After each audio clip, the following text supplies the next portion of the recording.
अस्सलाम वालेकुम स्टूडेंट्स, मैं हूं आपके टीचर और आप देख रहे हैं हमारा ICT नोवा चैनल। आज की इस वीडियो में हम बात करेंगे ICT class 9th practical pairing scheme के बारे में। सबसे पहले हम ये जान लेते हैं कि टोटल कितने प्रैक्टिकल्स आएंगे और इसके बाद हम बात करेंगे पेयरिंग स्कीम की। टोटल प्रैक्टिकल हमारे पास ये लिस्ट है जो प्रैक्टिकल आएंगे, ये 32 प्रैक्टिकल्स हैं और इन्हीं प्रैक्टिकल्स में से कोई से प्रैक्टिकल आएंगे, वो कौन से ऑप्शन है वो बाद में हम देखते हैं। ये देखें, सबसे पहले जो लिस्ट है प्रैक्टिकल्स की उनमें ये देखें, ये चैप्टर नंबर 1 में से है जो डॉक्यूमेंट बनाना है। इसके बाद ये भी चैप्टर नंबर 1 से है, तीसरा भी, चौथा भी, पाँचवा चैप्टर नंबर 1 है और ये प्रेजेंटेशन की बात है। ये इस तरह हमारे ये देखिए चैप्टर नंबर 1 से 9 प्रैक्टिकल हैं और एमर्जिंग टेक्नोलॉजी चैप्टर नंबर 2 में से जो आर्डुइनो का है इसमें से भी हमारे प्रैक्टिकल मौजूद हैं जो कि 17 तक हैं। ये टोटल 8 प्रैक्टिकल बनते हैं। चैप्टर नंबर 3 में से ग्राफिक डिज़ाइनिंग एंड मल्टीमीडिया, इसमें हम कैनवा इस्तेमाल कर सकते हैं या इसके अलावा कोई भी पोस्टर बनाने वाला कोई भी जो बेसिक टूल है वो इस्तेमाल कर सकते हैं।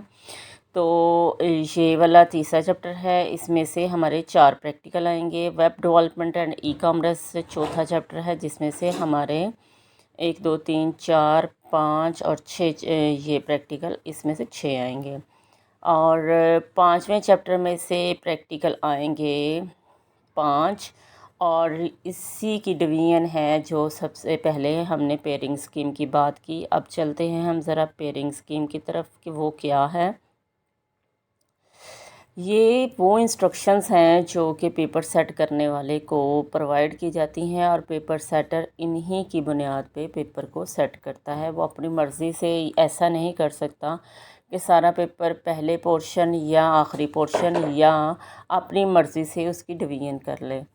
तो ये सबसे पहले इसके हम ड्यूरेशन देखते हैं कि टाइम इसके लिए आपको मिलेगा 2 घंटे। ये भी बिल्कुल एक पेपर की तरह ही होता है, इसमें आपने लिखना होता है जिस तरह आप पेपर में लिखते हैं और इसके साथ साथ लिखने के साथ साथ आपने इसको वहाँ पे परफॉर्म भी करना होता है। परफॉर्म करने का पहले कुछ इसका तज्ज़ियाकार और था, अब 2026 में इसका तज्ज़िया थोड़ा सा चेंज हुआ कि किस बिहाफ पे आपको नंबर मिलेंगे, कैसे मिलेंगे। इसके नंबरों की डिवीज़न सबसे पहले देखते हैं। ये टोटल 35 नंबर हैं और 35 नंबर में से 12 नंबर का एक सवाल होगा और 12 नंबर का दूसरा सवाल होगा, 24 हो गए।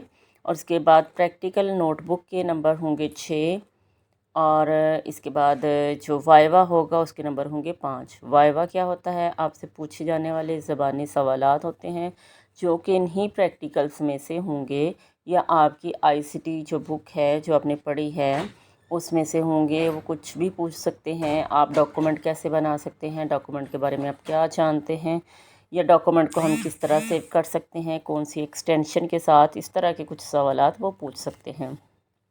और ये हर जो वाइवा लेने वाला है उसके ऊपर मुनहसर है, लेकिन उनको जो शीट मिलती है, जो सवालात मिलते हैं उसमें से भी वो पूछ सकते हैं, उसमें से ही पूछे जाते हैं और वो सारे बुक से ही रिलेटेड होते हैं। अब आते हैं प्रैक्टिकल नोटबुक की तरफ। प्रैक्टिकल नोटबुक आपने ख़ुद बनानी है।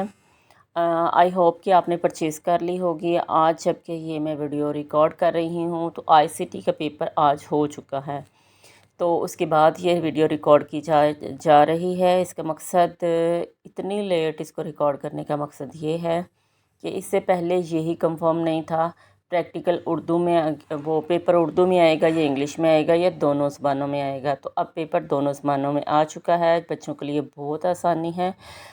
आप लिखें तो मैं कहती हूँ अगर आपने इंग्लिश मीडियम में पढ़ा है तो लिखें भी इंग्लिश में ही, लेकिन आपको समझने के लिए या अगर आपको इंग्लिश में ना बताना है तो उर्दू में बताने के लिए अब आपके पास दोनों ऑप्शन मौजूद हैं कि आप उर्दू में भी बता सकते हैं। तो पेपर के जो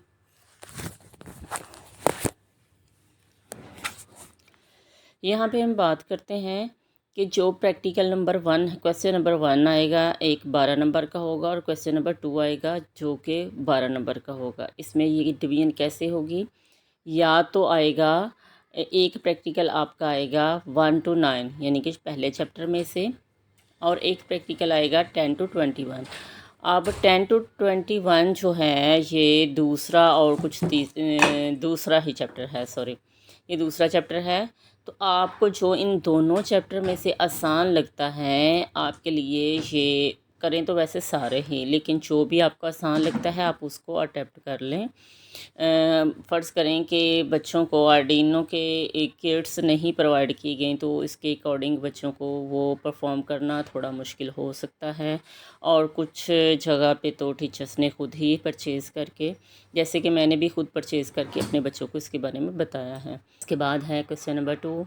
इसमें भी प्रैक्टिकल 22 से 27 तक होंगे, ये चैप्टर नंबर 3 है, और फिर 28 से 37 तक होंगे, ये चैप्टर नंबर 4 है, 4 और 5। इसमें ये देखिए हम देख रहे हैं कि यहाँ पे हमारे पास 37 टोटल प्रैक्टिकल्स हैं। टोटल प्रैक्टिकल्स 37 हैं। 37 प्रैक्टिकल्स में से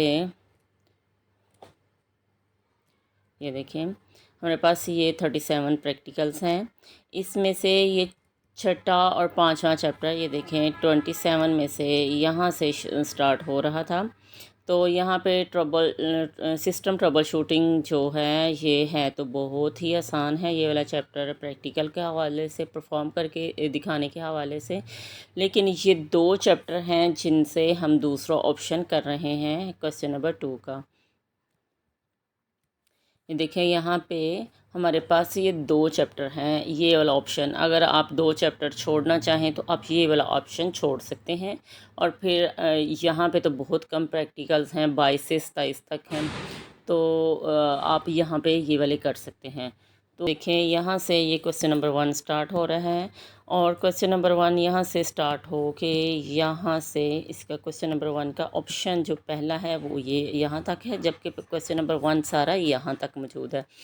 तो अब इन दोनों में ऑप्शन है, तो एक ये वाला ऑप्शन है आपके पास और एक ये वाला ऑप्शन है। सबसे पहले तो आप इसको पढ़ें, पढ़ने के बाद देखें कि आपको ये वाला आसान लगता है या ये वाला, अगर आपने सारे ही किए हुए हैं। तो perform the task on computer, इस यानी कि कंप्यूटर पे परफॉर्म करने के आपके 5 नंबर हैं, ठीक है। इसके बाद है right step by step procedure on answer sheet. आपने उस सवाल के जिसको आपने परफॉर्म किया है उसको परफॉर्म करके जो इसके स्टेप बाय स्टेप प्रोसीजर लिखे हैं उसके 7 नंबर हैं। अब ये जो 5 नंबर हैं ये तो आपको एग्ज़ामिनर उधर ही दे देगा, जो आपके प्रैक्टिकल लेने आया होगा वो आपको उधर ही दे देगा।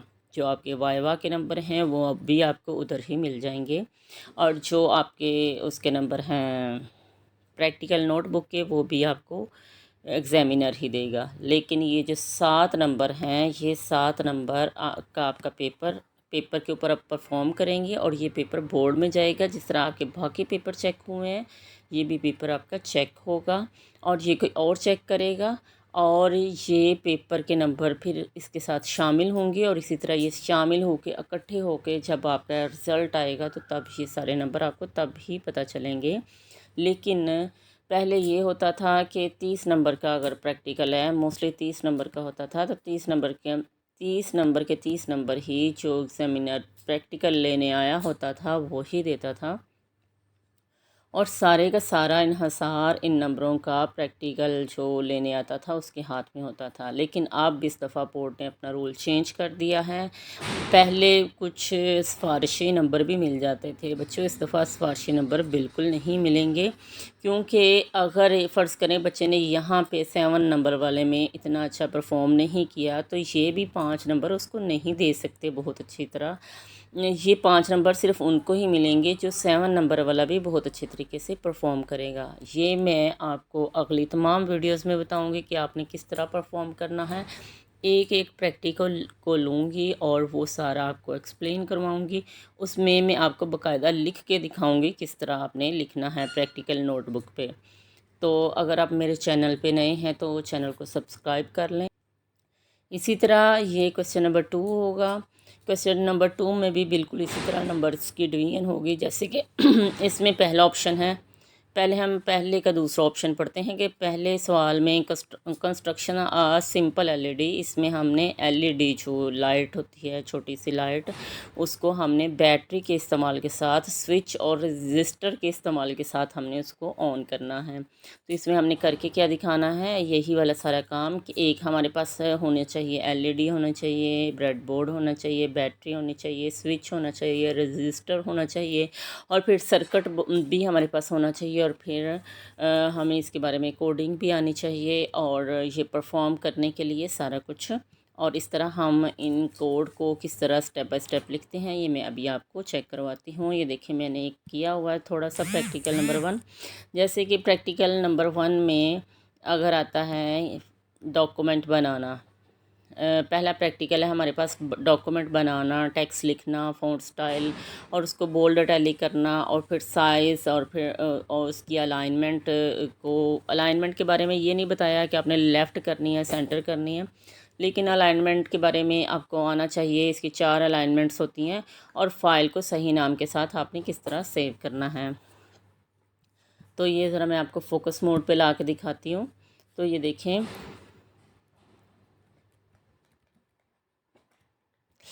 ये प्रैक्टिकल नंबर 1 है। आप इसको नोट भी कर सकते हैं। तो इस तरह हमने पेपर पे लिखना है, ये हेडिंग देनी है मार्कर के साथ, ऑब्जेक्टिव लिखने हैं, to create a document and apply basic formatting. तो इसका प्रोसीजर है, स्टेप 1 लिखना है किस तरह ओपन करना है, फिर स्टेप 2 क्रिएट करना है आपने डॉक्यूमेंट को और फिर टाइप करनी है टेक्स्ट और फिर अप्लाई करना है फ़ॉन्ट स्टाइल को। इस तरह चेंज करना है फ़ॉन्ट साइज़ को और अप्लाई करना है अलाइनमेंट को और सेव करना है डॉक्यूमेंट को और इसके बाद रिज़ल्ट आपने बताना है। तो आई होप कि आपको इसकी समझ आई होगी। अगर नहीं आई तो आप मुझसे कमेंट करके पूछ सकते हैं, मैं आपको सारा कुछ बताऊंगी और साथ में एक एक प्रैक्टिकल मैं आपका सॉल्व करवाऊंगी। इस तरह हम क्वेश्चन नंबर 2 की तरफ अब आते हैं। क्वेश्चन नंबर 2 में हमने जो पढ़ा है, मैंने आपको बताया था कि क्वेश्चन नंबर 2 का जो पहला ऑप्शन है वो बहुत आसान है। इन दोनों में से कोई एक करना है। ये देखिए ये यहाँ पे और लिखा हुआ है, या तो ऊपर वाला पोर्शन या नीचे वाला करना है। और यहाँ पे हमने क्या करना है, perform step to setup account on an e commerce platform. किसी भी ई कॉमर्स प्लेटफॉर्म पे अपना जो अकाउंट है उसको सेटअप करना है। हमें अकाउंट में क्या क्या बनाने के लिए क्या क्या चीज़ें चाहिए, मैंने अपनी क्लास के बच्चों को द्रास पे अकाउंट बनाना सिखाया। आप फेसबुक पे भी मार्केटिंग वाला अकाउंट बना सकते हैं, द्रास पे बना सकते हैं और इसके अलावा जितनी भी वेबसाइट्स हैं जिनके ज़रिए हम अपने प्रोडक्ट को सेल कर सकते हैं, आप किसी पे भी बनाना जो आपको आसान लगे वो सीख सकते हैं। और यहाँ पे जैसे कि सिर्फ प्लेटफॉर्म ही कहा गया जबकि आपकी बुक में दराज की बात है हो रही है। तो आप देख लें, आपको अगर दराज पे बनाना आसान लगता है तो दराज पे बना लें, सारे मिलते जुलते ही स्टेप्स होते हैं तो ये ज़्यादा आसान है मेरे ख़्याल से। अगर आपको दूसरा आसान लगता है create a business idea with name, ये भी बहुत आसान है वैसे तो आपने नेम के साथ बिज़नेस आइडिया लेना है। पहले तो आपने बिज़नेस लेना है कि कौन सा बिज़नेस आप करना चाहते हैं और उसके बाद उसका लोगो बनाना है। फिर आपने उसके लिए कोई नारा यानी कि कोई चंद अल्फाज में 2-3 अल्फाज में जो होता है वो आपने लेना है और एआई टूल को यूज़ करना है। जैसे कि आप चैट जीपीटी को बता सकते हैं कि मैंने बनियान और सॉक्स का कारोबार करना है, मैंने ये चीज़ें सेल करनी है, मुझे इसके लिए नाम की सजेशन दो, या मैंने सुपर स्टोर बनाना है उसके लिए मुझे नाम की सजेशन दो। फिर वो नाम की सजेशन देगा, नाम सेलेक्ट करने के बाद आप लोगो सेलेक्ट उसे कहेंगे बना दो, वो लोगो बना देगा। फिर उसे कहें कि मुझे इसके लिए कोई नारा बना दो, फिर वो भी बना देगा। तो इस तरह आपने ये परफॉर्म करके दिखाना है। तो ये वाला आप यहाँ पे तो ये वाला बहुत आसान है। अब इसमें ऑप्शन है हमारे पास 10 प्रैक्टिकल हैं जिनमें से ये वाला एक प्रैक्टिकल आएगा और ये हमारे पास 4-5 प्रैक्टिकल हैं जिनमें से ये वाला ऑप्शन आएगा। और बिल्कुल नंबर की डिवीज़न यहाँ पे भी वही है, ये 5 नंबर वहाँ पे परफॉर्म करने के होंगे और ये 7 नंबर आपकी शीट के ऊपर जो लिखा होगा, जो भी मैंने आपको दिखाया एक प्रैक्टिकल का, उसके होंगे। तो आई होप कि आपको मेरी वीडियो आपके लिए बहुत हेल्पफुल होगी। अपने दोस्तों को शेयर करना मत भूलिएगा। और चैनल को ज़रूर सब्सक्राइब कीजिएगा। Thank you for watching. अल्लाह हाफिज़। मिलते हैं नेक्स्ट वीडियो में।